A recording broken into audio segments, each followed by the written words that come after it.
All right, let's dive in to the playoff series that are to be had. Where do you guys want to start? Shall we start in the East? I'll just have you kind of recap, because obviously you just said a gentleman's sweep for the Celtics and the Hawks in favor of the Celtics. Channing, Rich, you gave the Hawks 2 games. So let's go to, Rich, we'll start with you. Sixers versus Nets, 3-6. Let's do a little preview. Whoa. That's tough. Mikal Bridges has been outstanding. To me, he has been I don't want to say most improved, because that's an obvious thing, but I think that he has legit, obviously Lauri Markkanen, all-star, but most improved, Mikal Bridges should get some votes, right? He should be on some people's list from what he's done from the all-star, from the trade on. He's been a 25 point a game scorer consistently at shooting a great percentage.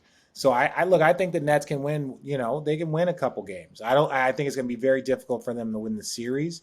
But I think they can win a couple games. Channing? Gentlemen sweep. Thank you for your time. Get the fuck up out of here. Stop it. All right. What's next? Stop what's it. next? It's not even. What are we talking about?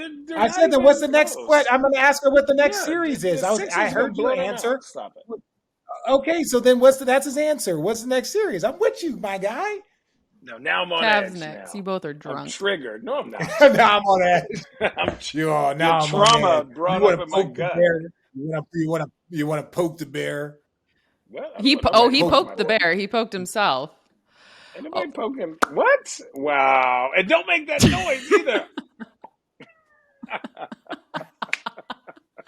Okay, Cavs Knicks. You're all welcome for watching this insanity. I've been getting so much heat. I've been getting so much heat. I've been getting so much heat from my Cavs. My Cavs people, I love you, right? I do love you guys. I just think that if Brunson and Randall are healthy, if Randall plays healthy, that the Knicks win in 7. I think the Knicks are there. I think you got, because to me, the way that just this year, I'm not saying it's better. I think Darius Garland has a higher ceiling. I really like what Darius Garland can do versus Jalen Brunson. But the year that Jalen Brunson is having, he is having a better year than Darius Garland, right? So then you look at it, in my opinion, I think Donovan Mitchell's the best player. The second best player would be Julius Randle. The third best player would be Jalen Brunson. So right there, the Cavs have that. And then after that, it starts to get a little bit more even. Then it's all Cavs. But the fact that they would Evan Mobley might fuck around and win Defensive Player of the Year. I know. So I'm saying you get Evan Mobley, you get Jared Allen. I agree. What I'm saying is that if you have 2 of the top 3 players in the series, that's a pretty good place to be in. That's it. So I think it's Knicks in 7 if Julius Randle. Obviously, if he's not healthy, then obviously. Channing, Cavs, what do you have? Cavs Knicks. Cavs in 6. No offense to the Knicks. I think what the Knicks do well. So think about this. How does R.J. Barrett score his points? 90% of it is driving to the hole. Who's he driving on? Right? There's 2 7-footers out there blocking all those shots. So they're going to have to settle for jumpers. And then if they look to Julius to score one-on-one and Evans on him, I think obviously Julius is. Is that not good offense? Do you remember what happened the last time they tried to run through that? Right. What I'm saying is, I think the Knicks are a good team. I think this not necessarily is a good matchup for them, because what beats the Cavs are teams that space the floor, get Jared Allen away from the rim, get Evan Mobley away from the rim, and a movement-based team. I don't know if the Knicks have enough firepower to match the Cavs. Bless you. To match the Cavs defense. That's what I'm saying. If it comes out to a one-on-one matchup, I'm taking Donovan Mitchell. Who's going to guard Donovan Mitchell? I don't disagree. They have 3 guys who can guard Julius Randle. Now, Jalen Brunson is a problem to me. I said 7 games. All right, Jalen I Brunson. said 7 games. Jalen Brunson's a Right? problem. I said RJ Barrett, I'm 50-50. Josh Hart is going to rebound, but is he in there with a bunch who's of better, trees? RJ Barrett or who's better, RJ Barrett or Karis LeVert? Karis LeVert comes off the bench. RJ Barrett is a bench guy. I'm just asking who's better. Isaac Okoro is a better defender than RJ Barrett is an offensive guy. No? I would Can we disagree. take a minute? Can we take a minute? Rich goes, who's better, RJ Barrett or Karis LeVert? Jaden goes, Isaac Okoro. No, I think Isaac. If you put Isaac Okoro, I know on where your RJ brain was Barrett, going. right? I know where your brain was going. I know where your brain was going. With that. Defensively, he's a very good defensive player. The biggest and you would thing basically is be having him. Yeah, he might fuck around and defend Jalen Brunson. But Karis LeVert is going to get a ton more minutes in this series, in my opinion, than Isaac Okoro, right? So that's Probably why true. I was only asking about that. Probably true. No, but you're right. If Isaac Okoro is shooting the ball well, which I think he could do it over the course of a series, I don't know he could do it over the course of a postseason. He couldn't do it over a lot. But if you tell a guy to shoot 40% for 3 games in a row, 2 Let's say for 4, 32%. Yeah. Just make 3 out of 10. Just be there. Yeah. Just shoot 3 out of 10. That's all I need you to do. Where somebody has to actually close out on you once in a while. That's it. That's all we need. I could hit 3 out of 10. Allie, I've seen your form. You couldn't hit a fucking anything ocean. above 3 out of 10 is bonus money. We're money. 35, 37, 38. That's all. If he shoots 38% from 3 in this series, the Cavs would be fucking ecstatic. And that's not even that great. Dude, for sure. It's not even that fucking great. So that's what I'm just saying. It's like, yeah, I get your point. Anyways, but can we have a moment really quickly here to just acknowledge something really quickly? How many great players are in the playoffs? Oh, about time. How many great players are in the playoffs? Like Dame is one of the guys that's going to be missing. And I'm going to say this with all due respect. Dame is one of the guys that's going to be missing. And I'm including the play-in because the play-in to me is like a playoff experience, right? So I'm going to include that as an experience, not the play. But we've got, who don't we have? Luka, Kyrie. Luka, Kyrie, okay, that's I'm off fair. that train. That's fair. I'm off the Luka train. But hear me out. I'm off it. No. But I'm saying though, on the most part, we are getting a lot of stars. We are getting a lot of star power in the postseason. Luka, Kyrie, that's 3. That's 3 stars. That's it. Those are only 2. Right? Zach LaVine?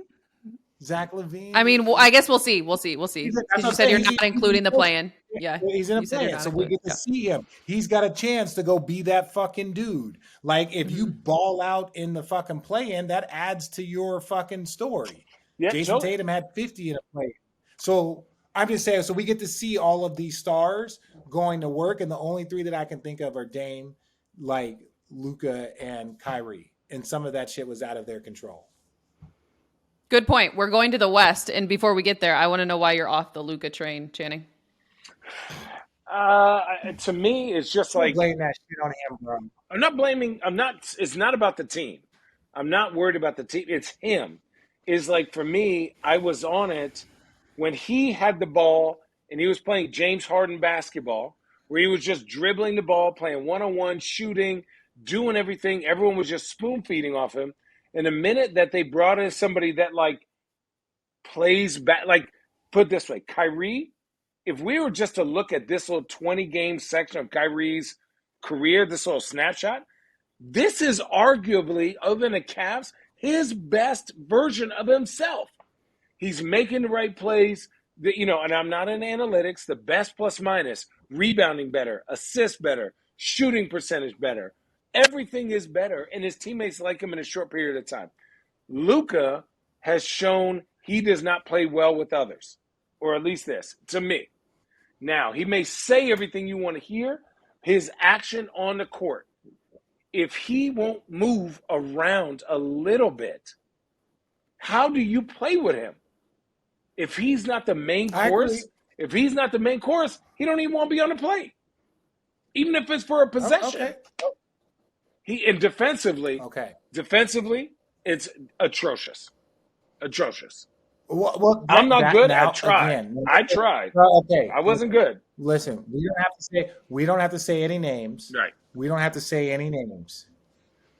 But we've all played with multiple superstars. You played with Steve Nash, Grant Hill. I played with Jason Kidd. Like so many guys superstars. Superstars are the grumpiest people of all the players when they're losing. Of all the players. Like that's just a fact. Like it's just hard to be a superstar. And if the team has lost, 6 in a row or 5 in a row, the superstar should and most often is the grumpiest fucking guy, right? Like that's just a fact. So I don't have a problem with Luka being a little grumpy. We've seen how grumpy Bron been the last fucking 18 months, right? Like so we all get it. So I don't.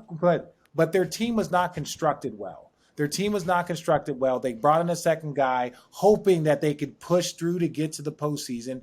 Then both of them had injuries. Luka got hurt, so shit didn't go there well. And then they started making a business decision to not get the pick. So that's where I say I can't say that Luka doesn't play well with others, but they need a ton of fucking defense, like you said, Channing. They have to put a ton of defense around them. They've got to do that because that's what that backcourt will need. And so now they got to go construct that. So you're right. Kyrie, statistically, everything was good.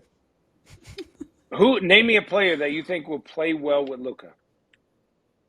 Anyone. One player. But I'm saying, I think Kyrie can play well with Luka, but they just need the necessary. LeBron and AD play well with each other. They won a championship. If you don't put fucking shooting around them, then they're fucking going to be shit. If Kyrie and Luka need a ton of fucking 3-and-D guys like the Clippers fucking have, give them fucking Powell, give them fucking Covington, give them all the horses. You take Paul George and Kawhi off of that team and put Luka and Kyrie on it with that supporting cast. I think I think they're right in that exact same position, if not better, in my opinion. In my opinion, you give them a big, you give them a quality big like they've got Zubac? with the like you give them that versus Zubac? who they have there. But I'm saying I don't think so. You tell That's me just that? me. I don't think so. You don't think that's fair. Kawhi That's Leonard your is one of the opinion. best two-way. He's sleepily having one of the best second half of the seasons of anyone in the league. He's one of the best two-way players. Yeah. He, to me, is top 5 most impactful player when it comes to the playoffs. We've seen it. When he's healthy, he is top 5. We will see. We will see. To me, you can't put Luka on that team and have an identity of defense if all the time somebody's like, well, Luka's not going to play defense. Let's be in rotations every game. You don't have to worry about Kawhi. Whether he says anything to you or not, you're just like, hey, Kawhi goes, beep, boop, beep, boop. And he's like, I'm going to go guard the motherfucking best player. And then he locks that bitch down. And that's it. He just does. And you're playing with PG. Well, really good two-way player when he's healthy. When you play with Kyrie and Luka, you're like, well, they're going to score a bunch, but we got to play defense all game for them. It's completely the opposite. I just don't think it's as fun. All right. So with that said, we're going to do some playoff previews. But first, we're going to call a timeout on this episode right now to talk about our new partners over at Prize Picks. Prize Picks is daily fantasy made easy. The NBA playoffs are officially here. You can get some extra skin in the game with Prize Picks. All first-time users that deposit and use the promo code Road Trippin will receive a 100% instant deposit match up to $100. That means if you deposit and use the promo code Road Trippin, you'll receive 100% instant deposit match up to $100. So if you sign up using our code at Prize Picks, they will give you $100 if you deposit $100. If you sign up with our code and deposit $50, Prize Picks will give you $50. How does it work? Well, you pick between 2 and 6 players and select whether they will score more or less than their Prize Picks projections. You can win up to 25 times your money on any entry. Prize Picks offers projections on any sport. Are you guys ready for this? That you watch, including NFL, NBA, MLB, NHL, PGA, college football, men's college basketball, women's college basketball, soccer, WNBA, esports, NASCAR, and much, much more. So, for example, on Saturday, the playoff series, they get into full swing. So first up, it's the Sixers hosting the Nets on Saturday. And Richard. First up is the Sixers hosting the Nets on Saturday. We think that there is value in Tyrese Maxey getting more than 25.5 points, rebounds, and assists combined. Tyrese has gone over this 2.5 total 8 times in the last 10 games, so we think that there is very good value in that. For our second pick, we are rolling with another Saturday game between Cavs and Knicks. We're going to take Darius Garland to score less than 21. I know that hurts me. Garland has only scored more than 21 points in 2 of his last 10 games. So again, our picks for Saturday, these are both game 1 matchup for their playoff series, are Tyrese Maxey to get more than 25.5 points, rebounds, and assists, and Darius Garland to score less than 21 points, and that one hurts me a little bit. And just remember, at Prize Picks, you aren't competing against other people. It's just you versus the projections available for that day's games. Prize Picks entries can be made in 60 seconds or less. You just saw how easy that was for Richard. Prize Picks is safe and offers. So easy Channing can do it. So easy Channing can do it. Prize Picks is safe and offers fast withdrawals. Download Prize Picks today and play daily fantasy sports with Road Trippin. Make sure to use a promo code Road Trippin when you sign up today. Calling all road trippers. We all love a good road trip on this podcast, right? Well, as the weather gets good and big plans get made, make sure you're driving to your destination on a great set of tires from our friends at Discount Tire. Discount Tire is your one-stop shop for not only tire and tire maintenance, but also custom wheels and accessories, like a new pair of windshield wiper blades. America has trusted Discount Tire for over 60 years, and with over 1,100 locations across 38 states, there's sure to be one near you. Their industry-leading selection offers more than 70 brands of tires and more than 90 wheel brands. And now you can visit their website, discounttire.com, to locate a store, schedule an appointment, search for top brands, and even select and pay for your tires. Head to discounttire.com today to register for email discounts and access the latest in tire safety tips. You'll also find helpful information about the maintenance schedule of your specific make and model of vehicle. Want to cut the line? We got you covered. Road trippers, wait times are 30% shorter when you buy and book online at discounttire.com. What are you waiting for? Head to your local Discount Tire or discounttire.com today, and let's get you taken care of. We already talked about the Grizzlies and Lakers matchup, although I don't think I got your pick, so this can be quick. Who do you have, Grizz or Lakers? It's either the Lakers in 6 or 7 or the Grizzlies in 5. If it's a short series, Richard? the Grizzlies are going to beat the shit out of them. But I think the Lakers. Beat the shit out. Yeah. Okay. I don't want to pick the Lakers. I don't. I say them in 7 because I just look at them collectively. I don't want to say that they're like a low IQ team or they're a bad IQ team, but I question that because there's super talented teams that have a low IQ are just like you see them doing silly things consistently. And you're like, oh, they'll never achieve what they should because I don't know if their IQ is high enough to go where they need to go. Lakers have more talent. They have that, but they have to play smarter basketball. So the Lakers are going to win in 7, but it'll be a nasty dogfight of some shit basketball. What? That's what I feel. Also, we talked about this yesterday, and we were yelling at this on Twitter Live. What the fuck happens to Anthony Davis when LeBron gets in the game? Like, go down there and do what you were doing the other 8 minutes. Stop turning into Robin. You're Superman. He turns into Robin when Bron comes in the game. How much of that is on? We've asked this question before, I think, but I think I did it from a different angle. I think I did it from a coaches to Anthony Davis. When it comes to the 2 guys that run this show, LeBron James, Anthony Davis, how much of that falls on Anthony Davis? How much of it falls on LeBron? If LeBron goes, we only go as far as Anthony Davis takes us. What does that do for AD? I don't know. You're with him every day. Has he said that out loud? Has Bron said that? Yes. Yes, absolutely. Okay, well then, at that point, you just got to do what you got to do. AD is the man. AD is the matchup problem. No offense. Bron can get his points. Anthony Davis needs to get 20 to 30 and have activity. Last night, that second effort, the third effort was there. Some of it looked boo-boo, but yes, he was probably tired. But I like that he was emotionally into it. He doesn't really show a lot of emotion all the time. I like that he was into it. Give me more of that with rest, and he's going to be a beast. Okay. Yes. Whose fault is it? We all know no one is going to take more blame than Bron for anything that ever goes wrong. He knows it. That's the way he lives his life. Is like, it's always going to be my fault. So he takes ownership, and that's the way he leads. This is 100% on Bron. Bron is the ultimate orchestrator of a game, of a series. That's what he does. He dissects teams. He figures them out. And then he just executes. That's what's been also. That's what he's not just this physical. You can't stop him, brute. He's one of the highest IQ basketball players of all time.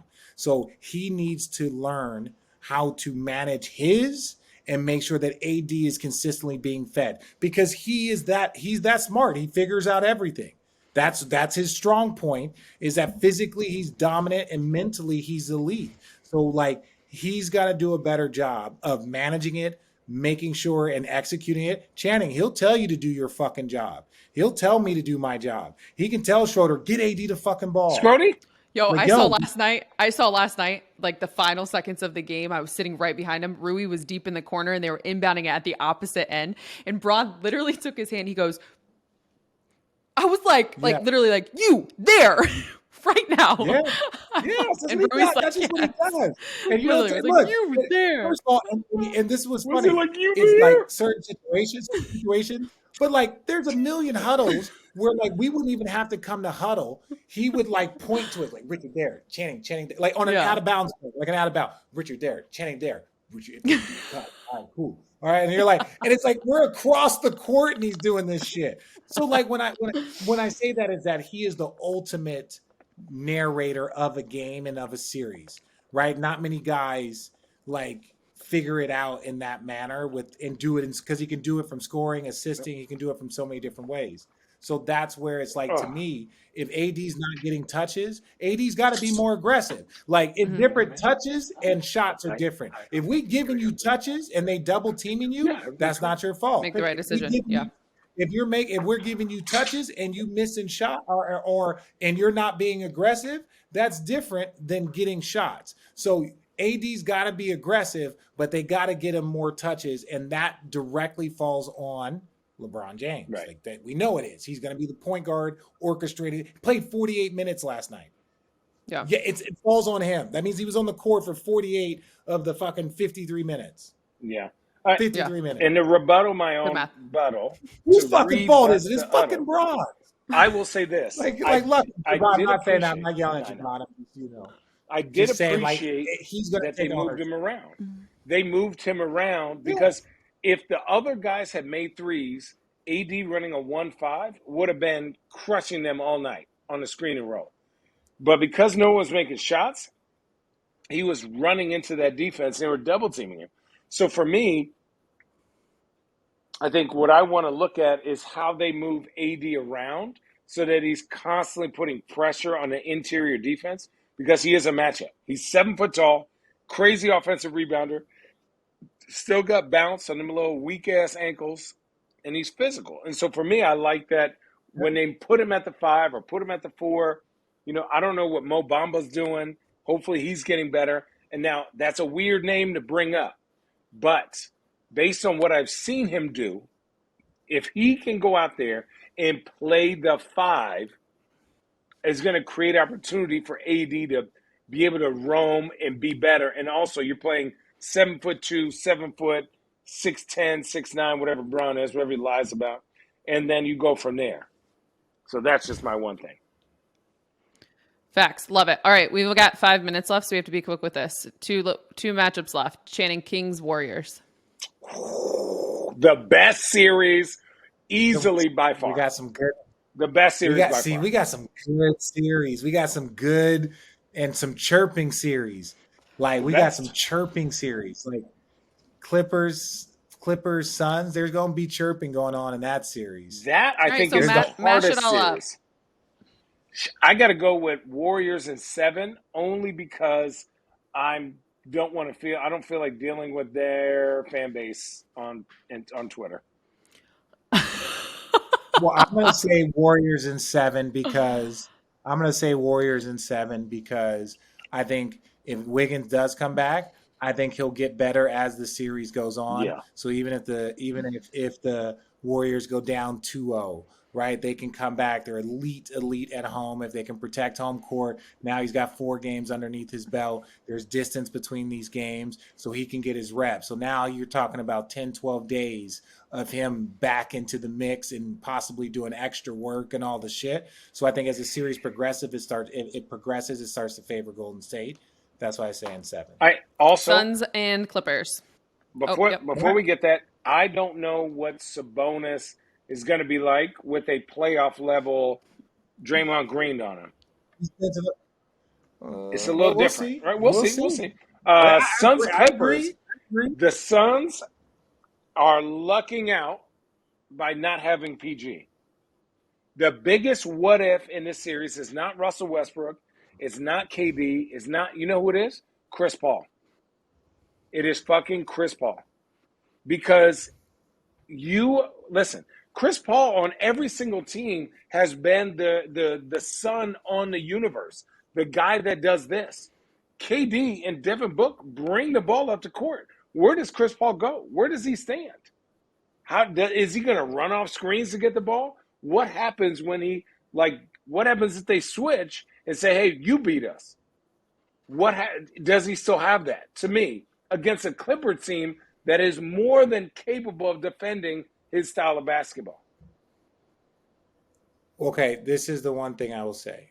Without Paul George, I don't believe the Clippers can win the series. If they do win this series without Paul George, then the Phoenix Suns. Yeah, I don't think they're going to win. Ouch. I don't think they're going to win without PG. That's a bad one. The other thing I will say is this: Kawhi Leonard, and I don't think he gets enough credit. Kawhi Leonard is one of the best shot makers in the fucking fourth quarter, like in the league. Because he don't give a shit. No, but I'm saying pull-up jumpers, threes, he's just elite. He's emotionless. There's not like he's fucking elite. But there is a person on Phoenix that is even better than him at it. Elite. Like Kevin Durant's elite. Like I'm saying, like Kawhi is one of the top 5 in the league. Kevin Durant's top 2 or 3. And he ain't 2 or 3 either. As like 3-4 minutes, you need a bucket. Just go give him the ball. Who the fuck? How many are better? Is there anyone better? Just give him the ball. There's him. I think Kyrie. Joel Embiid. Joel Embiid, because he'll give it to you on any place. What? All 3 levels. Holes. What? You guys are buckets in your own Gotta right. go. All right. That was a fun, Rich, you're not done. That was a fun little preview series, and we'll continue to follow it throughout the playoffs. Let's It's go. another edition of Road Trippin'.